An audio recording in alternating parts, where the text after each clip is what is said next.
This is Flipside Figure Reviews. This is my first review, so of course I apologize if things are a little hard to see. I've never really done this before, but I hope you enjoy it. So the first one I decided to go with the help of some family. Oh, look at that. Is SS86 Ultra Magnus. Now I like him because his colors are awesome. I'm a sucker for blue, but also because I feel like there's not really a lot of official figures that really do him justice. Like, I mean, the Siege one was okay with the way the armor split off and gave us the albino prime, which I thought was pretty funny. But this one actually incorporates the cab and the trailer to the full transformation, which is a little bit different. Not a lot of figures from Hasbro specifically can really do that, except for, say, I think it was Combiner Wars that did it first, but that one wasn't G1. That was just based off of the IDW design, which I do want to get eventually. But yeah, I think it's good. The trailer itself, I think, functions okay. It does have enough room to actually carry about 2 deluxes on the bottom and on the top. Plus, you can still bring the ramp down, which I think is really cool. If it'll go back up.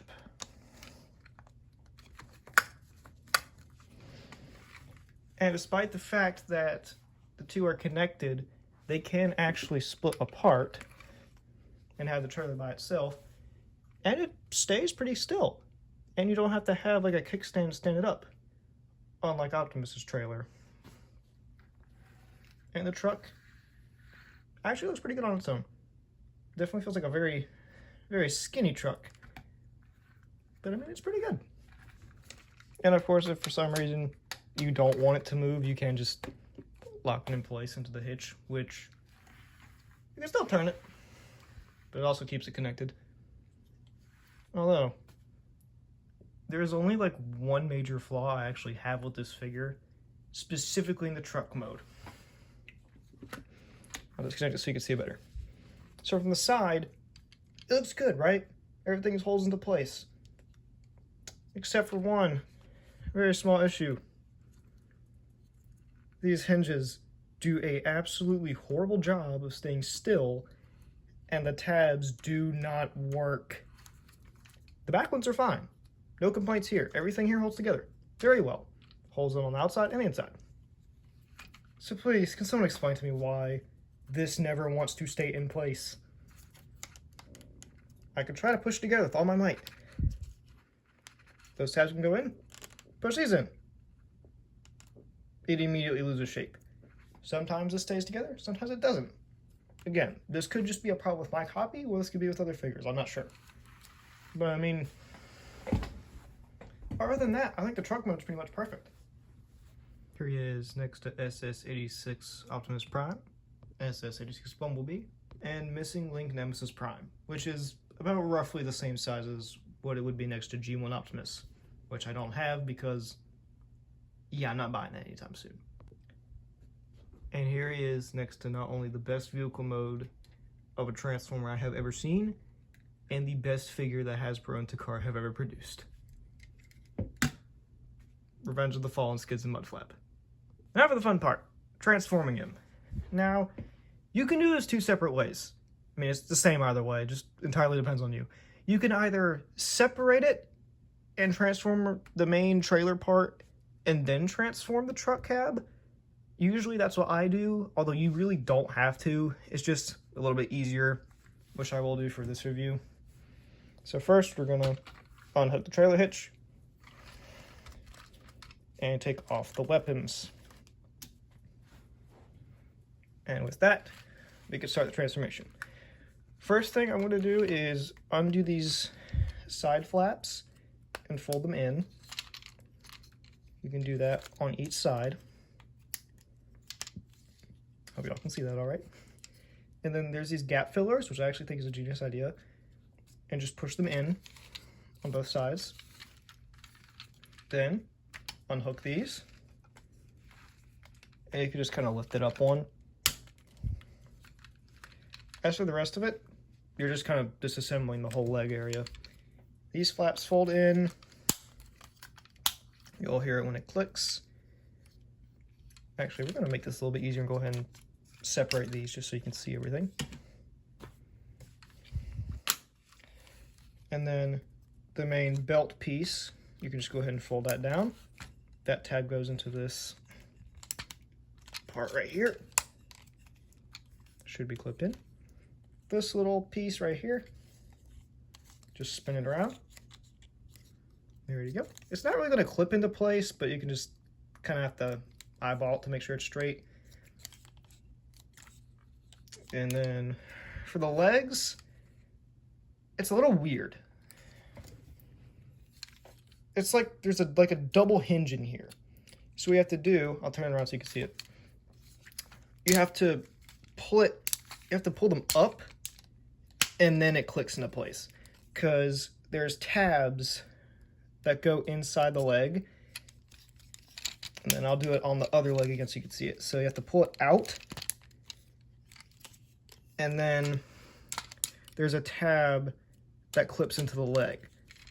And then it double hinges in, which is pretty cool. And then these parts are on slide hinges, so you'll push them back and then slide them in on each side. And the next thing you're going to do is just fold the whole leg up. And then the inside of like the back door will clip into this piece that came down earlier. So just fold it up, tab it in. And the legs are very chunky. And then the last main thing of the legs, which is very small, is the wheels just kind of hinge upward. You pull them out, push them in, then they slide into the feet so they're not sticking out. And then you will do that same on the other side. Almost done. Now the rest of it, you're just going to straighten the arms and ratchet them upward. And then these gap fillers in the back flip up. And then you'll take these parts and just slide them all the way down. Like that. Then you'll do the same on the other side. Turn all the way up. Flip these parts up. Bring those down. Now you're almost done with the arms. Next part are the forearms. On the backs, they open up, and then the hinge goes up, and then you also fold it over the white part, and then close it back, and that reveals the hands. Same on the other side. Bring it all the way up, and close it. And for now, I'm just going to kind of stop here and bring the cab back. Literally all you do with the truck cab is just kind of fold it inside of itself. So everything just comes undone.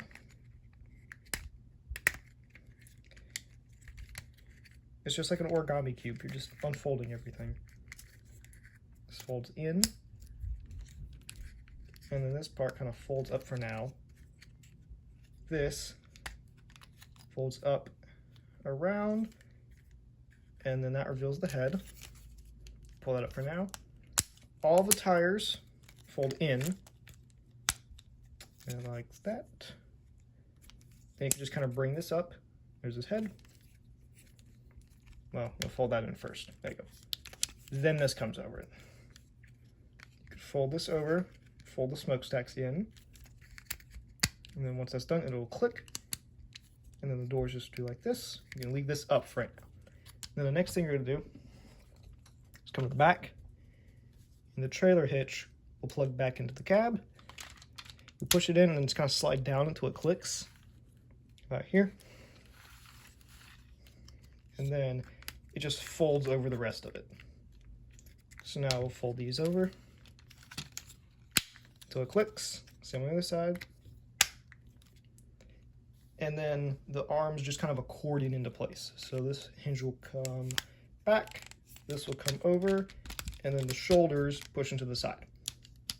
And of course you can fold those flaps down from the vehicle mode.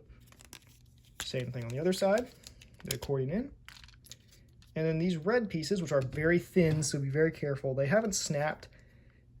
I don't think they'll snap very easily, but just be careful of these because they are, again, very thin.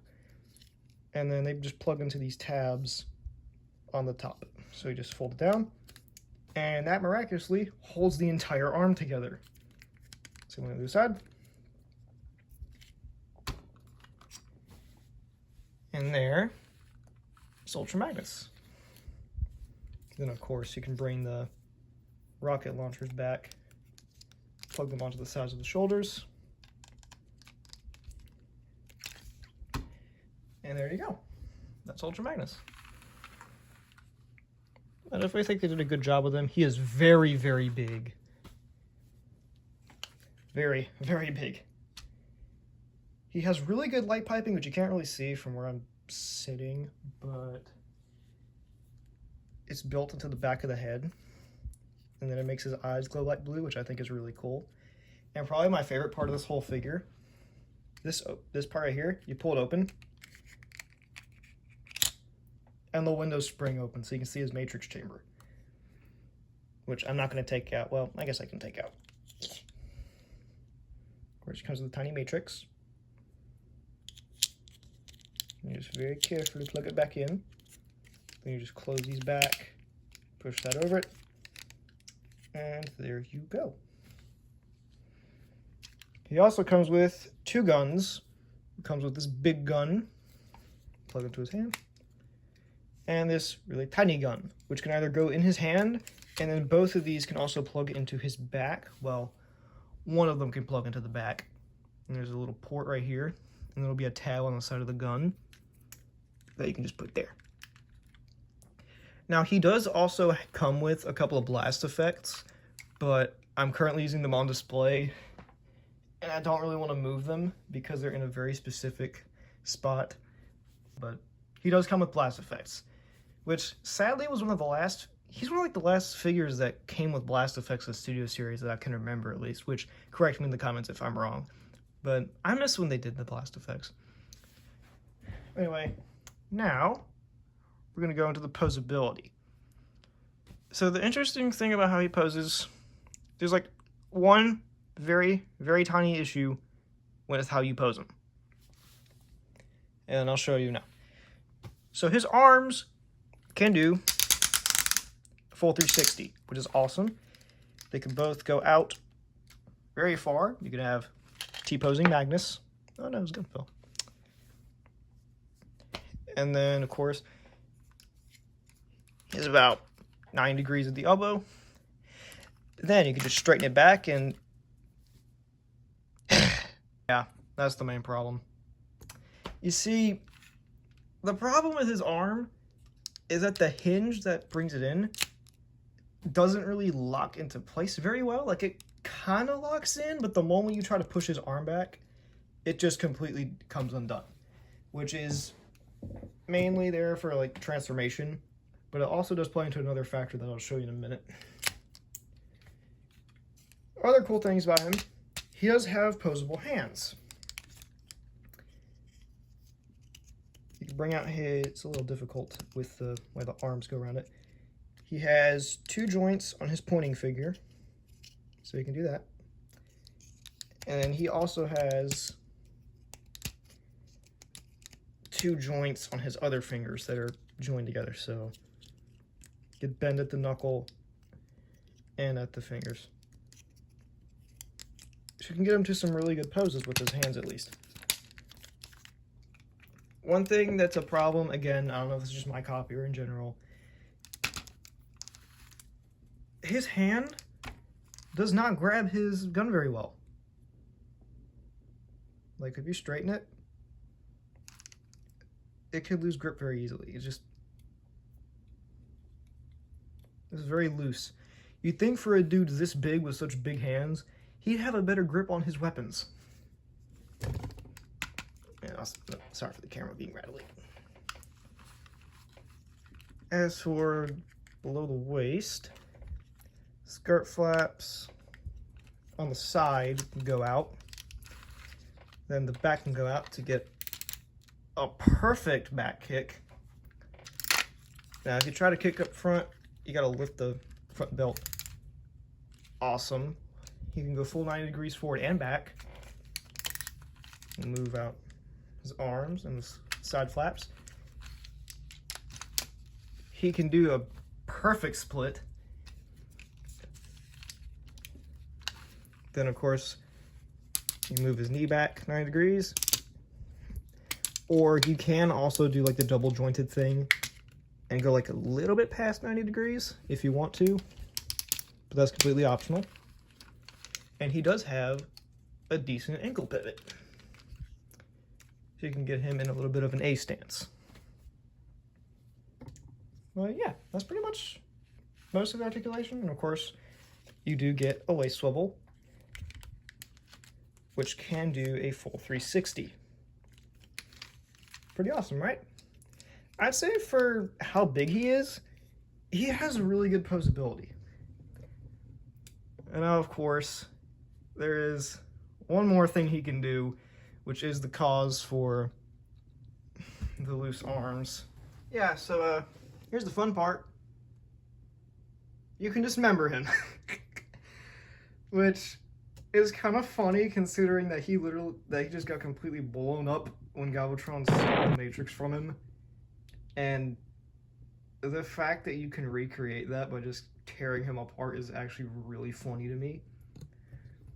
Although the interesting part about it is the fact that he actually uses combiner war pieces to hold the limbs together.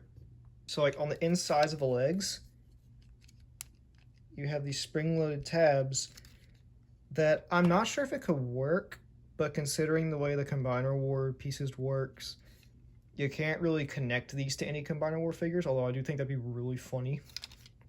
But on the inside of the thighs, there's ones. And then this is the reason these are so easy to open, is you have to open up the arms to get to it.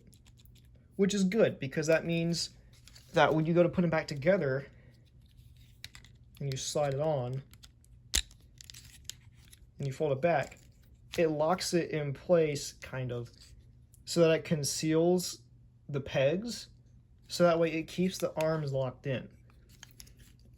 Which is, I think that's engineered really well. I just feel like there should have been an extra tab to keep them closed, at least in robot mode when you're posing it, so it doesn't constantly try to fall apart on you and just push out of socket. Let's close that back up. But yeah, the only ones that are a little tricky to put together are the ones in the legs, because the pegs that reconnect to the thigh are also on mushroom pegs. So like when you're trying to push it back in, it's no problem, whatever. The main issue, for example, is if, specifically on the left leg on my copy, if it goes back in at all.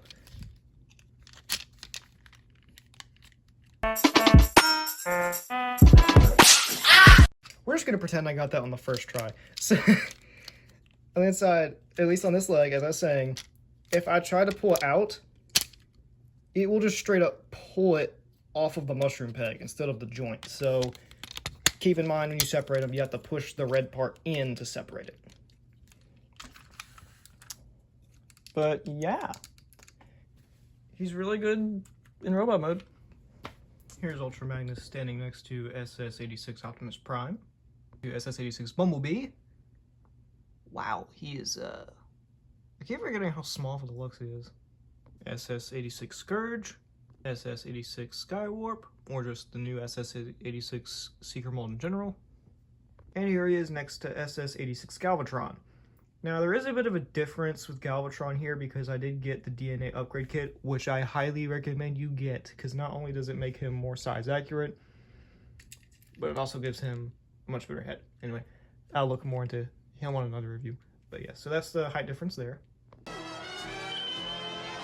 And that concludes my review on SS86 Ultra Magnus.